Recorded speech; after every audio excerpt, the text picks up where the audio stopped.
and everyone here. I'm so happy, and it is such a wonderful feeling for me to be a part of this service. I will be mixing the language, and I feel a little more comfortable at times to speak in English. And since you all are students, I prefer to speak in English so that you can also learn how to communicate, how to give public speech. It is very important. And I have seen the curriculums through Facebook posts, your activities, and I really appreciate Umang and your madam, because they have done so well. They have given so much effort and sacrifices to build up these schools, and I feel so proud of them. And I was dying to see you all, because I've always heard, and I have also encouraged your Auntie Tina. I suggested her that you should keep your daughter here, because I have heard, I have seen how well they have groomed the students. So today I'm so thankful that I could be a part of this program, and I came very unprepared, but it is God's plan, which I've always wanted to. And today, I haven't introduced myself yet properly. I am Rebecca Hauke, and also I work as a headmistress. I do a lot of business aside, and then I'm very unfortunate that because of this crisis, which we all are aware of, because of this current crisis, I have lost 3 of my business. I have run a dairy farm, and I have also run a piggery farm, and I have run a salon. However, it's okay. It is not my fault. It happens because of this crisis, so I have no one to blame. As long as God has given us life and saved us from this misfortune or this crisis, at least my life is safe. My family life is safe. That is more important, because as long as we are alive, we can start all over again. Yes. And today I like to encourage you all, because I won't be taking so long, as Auntie Tina had already taken some time, so you all might be bored. I just want to leave you all with this note that here we all are born as a purpose. We should know that we're not just born like this on earth. We have a purpose to live. And the best thing and the most important thing is that, what do you want to become in life? Question yourself. Set a goal, an objective. Like, for example, I want to be the most successful businesswoman in Manipur. So that is my dream. Will I achieve it or not? That depends on how well I work towards achieving that goal. I haven't become yet.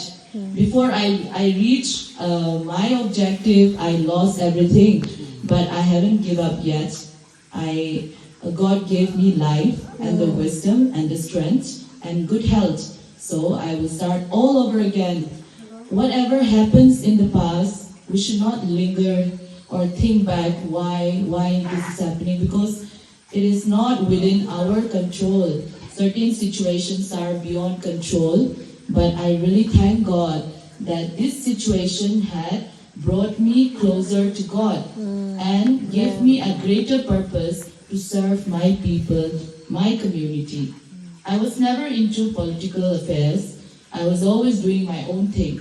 But I sometimes go as a resource person to speak on entrepreneurship, women empowerment, but these are far off from a political affairs.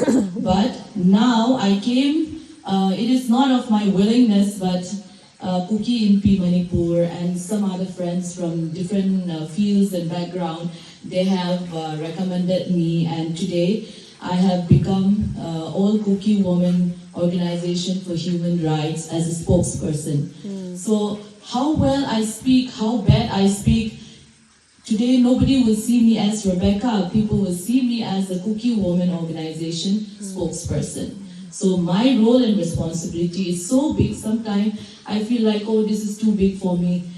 I want to run away from my responsibility, but you know, as I said, whatever happens, it's the plan of God. God has a different purpose for us. So we all have a different purpose. I grew up in a boarding school just like you all. I used to cry missing my home, but today that suffering or that hard work had brought me here, that I am able to stand in front of you all.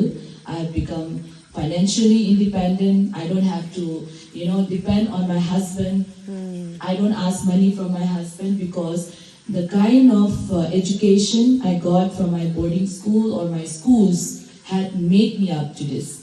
So today, you are very lucky, I would like to say, because there are so many children who doesn't have this opportunity to be taken care by such a good wardens or teachers to assist you.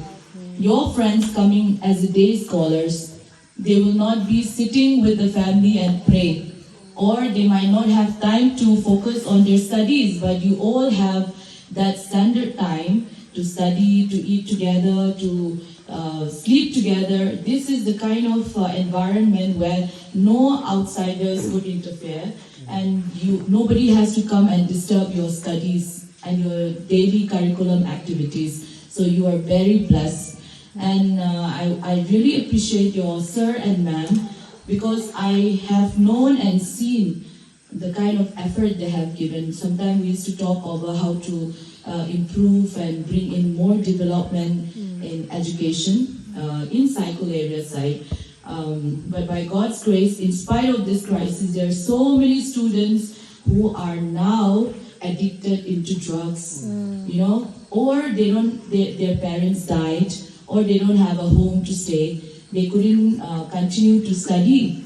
You know what is happening around us, but you guys are so lucky that you have to give thanks to God that you are alive today. So today, since you are alive and God has given you a second chance to live, what will you do for yourself, for your family, for your community, and for your nation?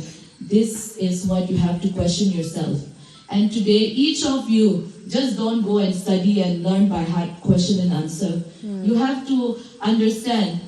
You want to become a doctor, engineer, or a business person, or whatever it may be. There are different professional lines. You can choose what you want to become, and then accordingly, study is the most important. But before study, I would like to ask the question: what is more important than studies? Can anyone answer me? Prayer. God is supposed to be number one in our life, and God is number one in our life. When you wake up in the morning, just say, thank you, Lord, for this beautiful day. When you go to sleep, just say, thank you, Lord, for guiding me all throughout the day. Guide me all throughout the night so that I can see the next day. When you see the next day, you thank God again and keep asking forgiveness. That is what a Christian person has to do. And once you know and respect God and your faith is intact, nobody has to come and tell you what to do. You will automatically know your roles and responsibility, what is right, what is wrong. No rules is over you. You are the one controlling the rule, controlling your life. And I'm sure that people who have a respect in God will become someone in life. That is why the most important, I also teach my children. I have two beautiful children. And my daughter, she's in 8th standard, and my son is in 5th standard. I told them, even if you don't get me first position in your class, it's okay. I will understand. I will not hit you for that. I will not punish you for not able to achieve the top in your class. But if you don't know how to respect your elders, if you abuse others, use bad words to others, if you have no respect of God, then I will beat you black and blue, because I cannot tolerate that. I want kindness in your life. I want love to be shared. These are the most important thing, nature in life as a human, which is also in align to our religion. That is why today in our life, who should be number one in our life? God is number one in our life. And I am so thankful that even though this crisis has happened And even though I lost everything that I have, I came out without anything.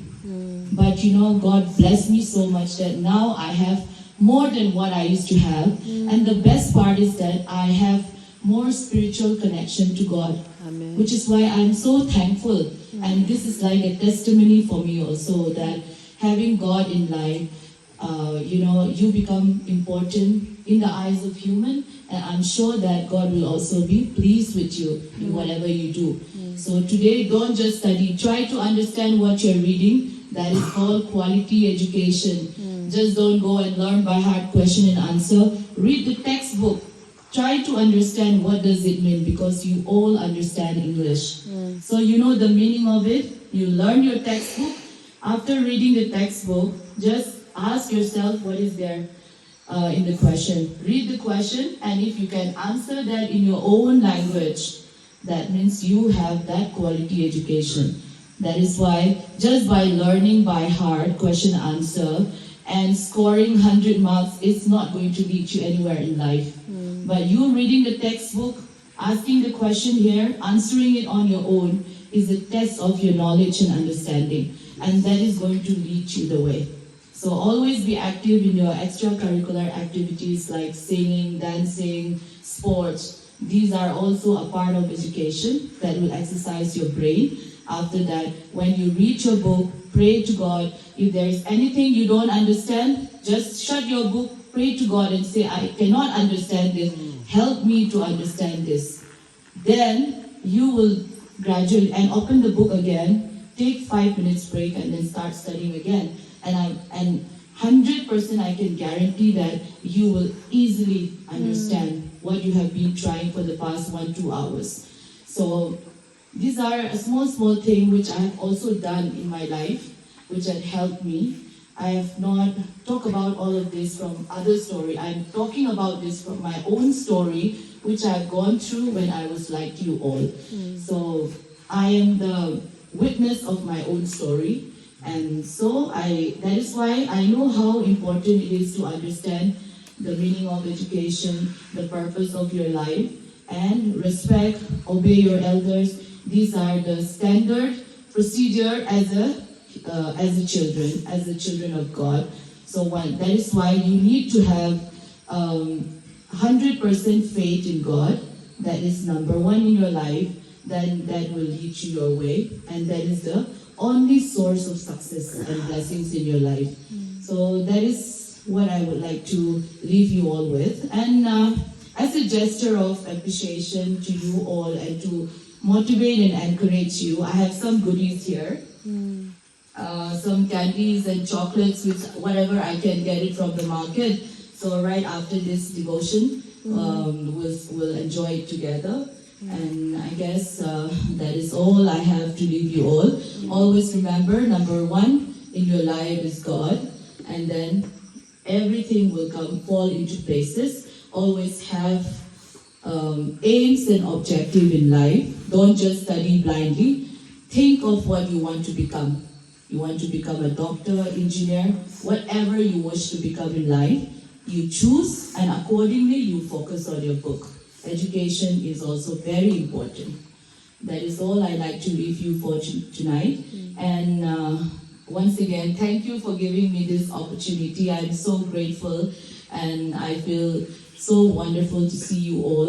And it gives me a different feeling altogether. I feel joy and happiness seeing you all young children, because youth and children are the pillar of the nation. So if you all have grown well, I have a hope that we will have a prosperous future because of you all. And I guess that's all for tonight. Thank you, everyone, once again. Thank you for hearing me out.